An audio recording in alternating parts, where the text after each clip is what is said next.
Welcome to the first episode of Splatoon What If, the show where we look at what if events in the Splatoon game and manga timelines were different. Agent 3, the most prominent playable protagonist in all of Splatoon, not only stopping DJ Octavio from resurrecting the Great Octo weapons and stealing the Great Zapfish, but also saving Agent 8 from Tartar, even being promoted to captain of the new Squidbeak Splatoon in Splatoon 3. But what would have happened if they were defeated? If they never got to save Inkopolis? Inkopolis, a sprawling metropolis. Here we see Inkopolis Plaza, the freshest place in the whole world.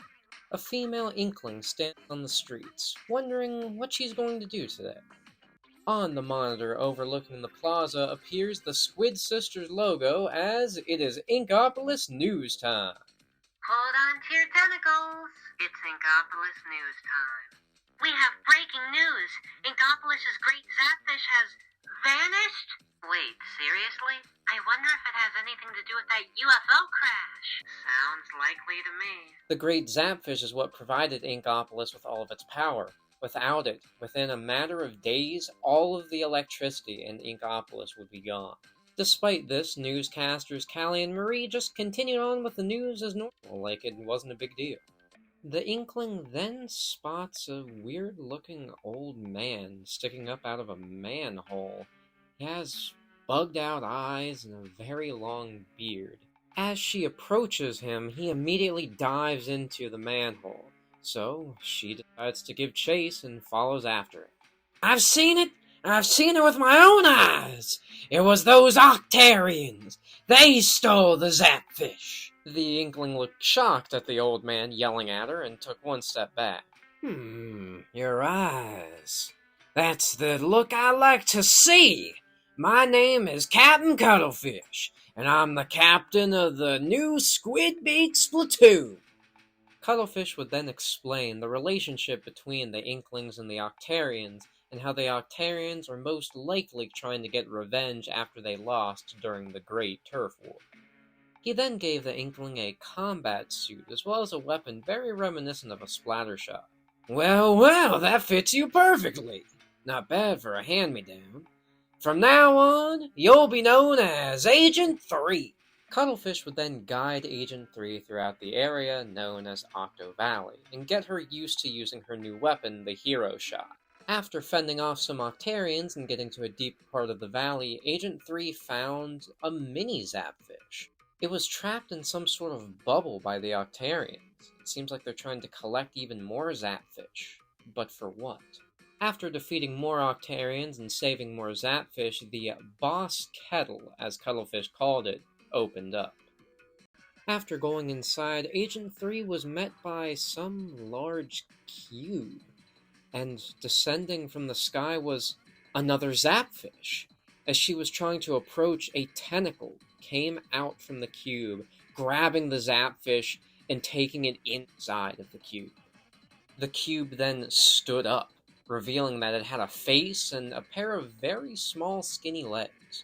Careful, Agent 3. That's one of the great Octo weapons. Octostomp. It'll smash its face down to try to crush you, so be careful. Just as Cuttlefish described, Octostomp started charging up to Agent 3. As she tried to dash away, it slammed its face down, causing a pool of ink to seep out from under it. Though, as it was lying down, it was having trouble standing back up again, giving Agent 3 a chance to shoot at its side with her Hero Shot and slide up her ink to the top of the cube. There, that tentacle was sticking out, and she fired at it, causing it to explode. Octostomp's legs began to twist rapidly before it also exploded, freeing the Zapfish. The security gate that was connected to the boss kettle then deactivated, allowing Agent 3 to go on further into the valley. While exploring the new area, Agent 3 encountered an odd-looking enemy. It looked vaguely like an Inkling, though it had the tentacles fashioned after an Octarian. That right there is an Octoling. one of the most dangerous foot soldiers of the Octarians. Stay sharp, Agent 3. The Octoling had a splatter shot of her own. As the two locked eyes, they began to battle. The Octoling firing her ink at Agent 3. Agent 3 just barely being able to dodge to the other side and shooting the Octoling until she was splattered. Agent 3 would continue to gather Zapfish and take out two other of the great Octo weapons, Octo Nozzle and Octo Whirl, each more deadly than the last. Well, it's clear that they're trying to resurrect the great Octo weapons with the Zapfish. But why? And what are they going to use the great Zapfish for? Well, Agent 3, we gotta continue. Finally found you, Cuddlefish. What the? Who are? Hey, pull me down! Help, Agent 3! Inkopolis shall be mine. The transmission cut out. Agent 3 tried banging on her communicator, trying to get back in touch with Cuddlefish, but there was nothing. No answer. Without any more guidance, Agent 3 went further into Octo Valley. Hello? Can you hear me? Suddenly, someone new was trying to speak through the communicator. You're holding it upside down. Whoops, sorry. Testing. Agent 1 here. And this is Agent 2. We're gonna take over for Gramps, okay? Agents 1 and 2 were now guiding Agent 3 through the rest of Octo Valley. Thanks to their guidance, Agent 3 is able to collect the rest of the Zapfish and take out the last of the original great Octo weapons, Octo Maw. We did it! We found Gramps' signal! And the great Zapfish. This is probably going to be the final battle. We're leaving it all to you, Agent 3. Good luck! Agent 3 located the final boss kettle, and it was on top of a UFO. After leaping across floating platforms, she jumped onto it and went inside. The UFO began to lift off and took Agent 3 up into space. As she arrived onto a space station, she found Captain Cuddlefish. "Agent 3, you gotta get away! This is a trap!" Despite Cuddlefish's warning, Agent 3 approached as she found it, the great Zapfish. As she tried to reach out to it, it suddenly got sucked away. It was sucked into some disco ball-like machine, and as it turned around, it was revealed that an Octarian was piloting it. This Octarian was DJ Octavio, the leader of the Octarians, who was piloting the true final great Octo weapon, the Octobot King. "So you're the one who's been messing with my Inkopolis takeover mixtape. Well, I hope you're ready for these spicy hot beats." Octavio then takes out 2 sticks of wasabi and starts scratching the discs inside of the Octobot King. Missiles then began to fly out from the Octobot. Agent 3, dodging the first one, aimed her hero shot upwards and shot down the following 2. Octavio then fired one of the Octobot's gigantic fists at Agent 3. She tried firing as hard and as fast as she could at the fist, and luckily she was able to hit it just enough to where it was propelled back, hitting the Octobot. In retaliation, Octavio fired the Rally Bomb, a gigantic missile-like bomb that would hopefully, in his mind, destroy Agent 3. But, just like with the fist, Agent 3 fired at the Rally Bomb, sending it back, hitting the Octobot. Octavio would then increase his firepower, now unleashing the Killer Whale special weapon, a powerful sound wave attack that came out from the Octobot. Agent 3 continued to push the Octobot back, but it didn't look like she would be able to destroy it.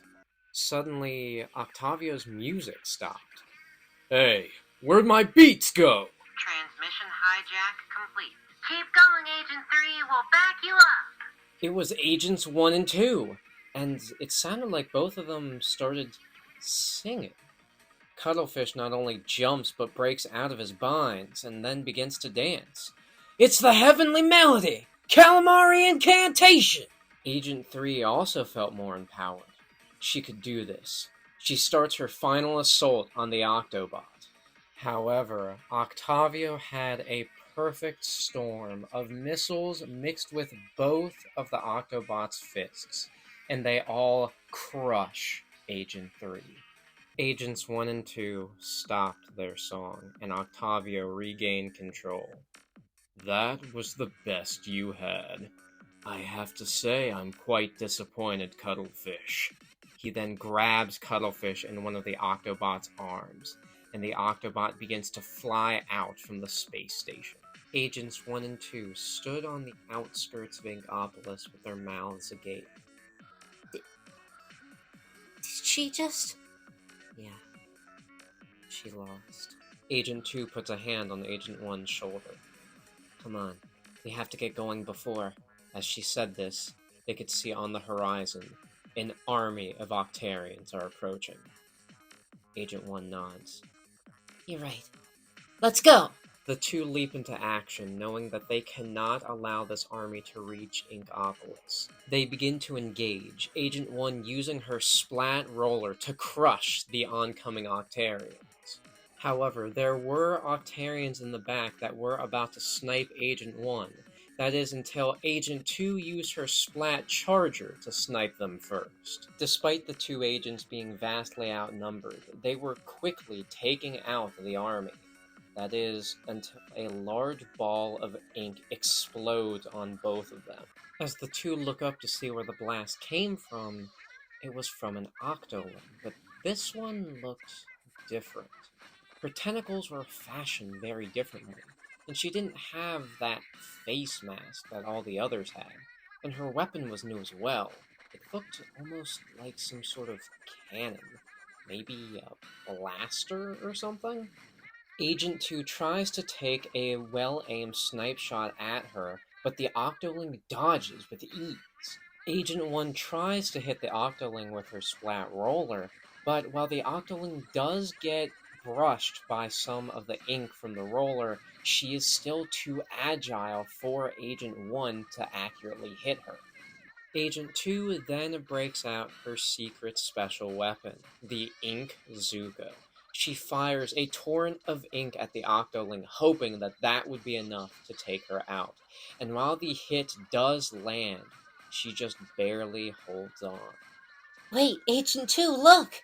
As Agent 1 points, and they both look at the Octoling, they pay close attention to her eyes. That's the look that Gramps likes. You thinking what I'm thinking? Yeah, let's give it a shot. And with that, the both of them start singing Calamari Incantation one last time. As the Octoling stood back up to fight, she realized that her foot began to tap. Whatever music this was, it was unlike anything she'd ever heard. The only thing that the Octarians ever got to listen to was Octavio's beats. But this song, not only was it refreshing, it was almost heavenly. You like the song, right? If you want to hear more music like it, then please, help us save our home. The Octoling's eyes widened as she watched the agents take off their disguises. They were actually Callie and Marie, the Squid Sisters. Become our new Agent 3. And that is the end of What If Agent 3 Was Defeated Part 1. What do you all think will happen next? Do you think that the Octoling will actually help out the Squid Sisters to save Inkopolis? And even if she does, will she be able to stop Octavio? We'll find out in the next part, but make sure you put your thoughts in the comments below and let me know what you think of the Splatoon What Ifs. I'm trying to dip my toes into some other series to do what ifs on, though Mega Man is still going to be my main focus. Make sure you leave a like and subscribe if you like the what if content, and I will see you guys next time.